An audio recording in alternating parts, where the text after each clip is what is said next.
hello' কি খবৰ welcome to my new blog মই বহুদিন ভিডিঅ' দিয়া নাছিলোঁ আৰু আজি ভাবিলোঁ আজি দেওবাৰ অলপমান ফুৰিবলৈ যাম আৰু ইয়াত বহুত গৰম তথাপি অলপমান ওলাই গৈছিলোঁ সেয়াই ভিডিঅ' কৰিছিলোঁ তাতে ব'লকচোন মোৰ ভিডিঅ'টো আৰম্ভ কৰোঁ মেৰিন ড্ৰাইভৰ পৰা অকণমান আগত আছে এই চৌপাটি বীচ আমি তালৈকে অকণমান ফুৰিবলৈ গৈছিলোঁ আজি যিহেতু ছানডে আৰু সেইকাৰণে ইয়াত অজস্ৰ মানুহৰ সমাগম হৈছিলে আৰু লগতে বহুত গৰম হৈছিলে এই সময়ত 6টা বাজিছে সন্ধিয়াৰ 6টা বাজিছে কিন্তু ইয়াত সন্ধিয়াও হোৱা নাই লগতে গৰম ইমানেই পৰি আছে মানে যেন দুপৰীয়া সময়ত যেনেকুৱা লাগে ঠিক তেনেকুৱাই লাগিছিলে আমি ভাবিছিলোঁ অকণমান ৰিলেক্স কৰিম অলপমান বহিম কিন্তু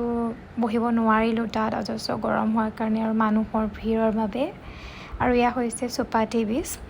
মেৰিন ড্ৰাইভৰ পৰা অকণমান আগলৈ আহিলেই এই বীচখন দেখিবলৈ পোৱা যায় আৰু ইয়াত মানুহবিলাক এনেকৈ থাকে ফুৰিবলৈ আহে পিকনিক কৰিবলৈ আহে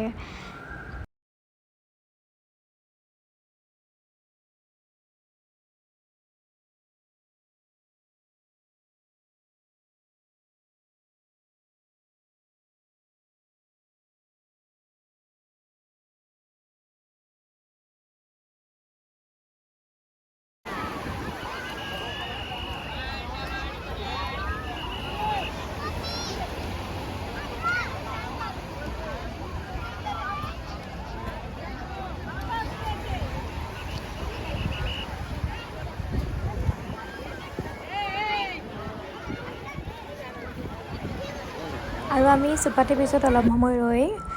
পুনৰ আমি বেলেগ ঠাইলৈ গুচি আহিলোঁ আৰু আজি মই এনে এজন ব্যক্তিক দেখাৰ সৌভাগ্য ঘটিল দূৰৰ পৰা হ'লেও তেওঁ নিজৰ পোহনীয়া কুকুৰৰ সৈতে খেলি আছিলে আৰু সেইজন ব্যক্তিক এখন পৃথিৱীত হওক বা দেশতে হওক চিনি নোপোৱা মানুহ নোলাব আৰু সেইজন ব্যক্তি হৈছে ৰতন টাটা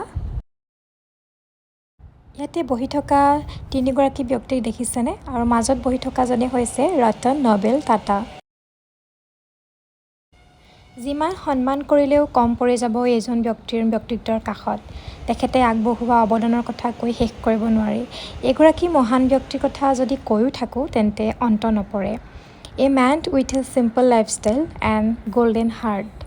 আপোনালোকৰ মনত আছেনে আজি কেইবাদিনৰ আগত 850 কোটি টকা অসমত কেঞ্চাৰ হস্পিটেল সাজিবলৈ দিয়ে আৰু সেইজন ব্যক্তি হৈছে ৰতন টাটা কবি নীলমণি ফুকনে কৈছিল ক'ৰবাত যদি দেৱতা আছে তেওঁ মানুহ সঁচাই ৰতন নবেল টাটাৰ দৰে দ্বিতীয়জন ব্যক্তি কেতিয়াও নোলাব আমি য'ত থাকোঁ তাৰ পৰা অলপ আগত গ'লে তেখেতৰ ঘৰ দেখিবলৈ পোৱা যায় আৰু এয়া হৈছে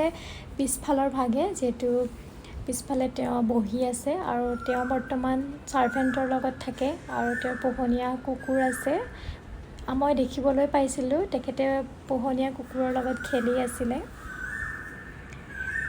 ইমান চিম্পল তেখেতৰ লাইফষ্টাইলটো এজন বিখ্যাত ব্যক্তি হৈও ইমান চিম্পলকৈ আছে আৰু সেয়া দেখি খুব ভাল লাগিছে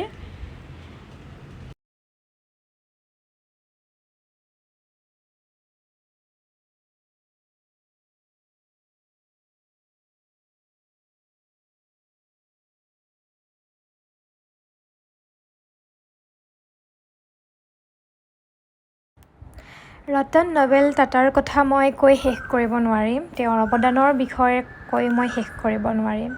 তেওঁ এনে এজন মহান ব্যক্তি আৰু মই বাৰে বাৰে ক'ম যে a man with a simple lifestyle and golden heart শেষত এটাই ক'ম তেওঁ সদায় কুশলে থাকক ভালে থাকক আৰু আজি মোৰ খুব ভাল লাগিলে তেখেতক মই এনেকৈ বহুত দূৰৰ পৰা দেখিবলৈ পোৱাৰ পাছতো মোৰ বহুত ভাল লাগিলে যিহেতু মই তেওঁক দেখা পালোঁ আঁতৰৰ পৰা হ'লেও আৰু কেতিয়াবা ভাগ্য ভাল থাকিলে মই নিশ্চয় তেওঁক ওচৰতো দেখিবলৈ পাম যিহেতু তেওঁ প্ৰায়ে তাজ হোটেললৈ অহা যোৱা কৰি থাকে তেওঁ সদায় সুস্থ থাকক এয়াই মোৰ প্ৰাৰ্থনা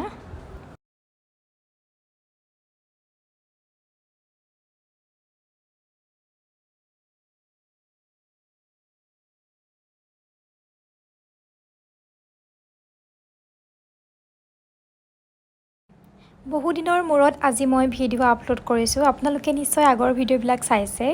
মই ভিডিঅ'বিলাক দিবলৈ চেষ্টা কৰিম আৰু প্ৰায় এতিয়া গৰমৰ কাৰণে ওলাই যোৱা হোৱা নাই আৰু সেইকাৰণে মই ভিডিঅ' আপলোড কৰিব পৰা নাই আপোনালোকে মোৰ ভিডিঅ'বোৰ চাই কেনেকুৱা পাইছে জনাবলৈ নাপাহৰিব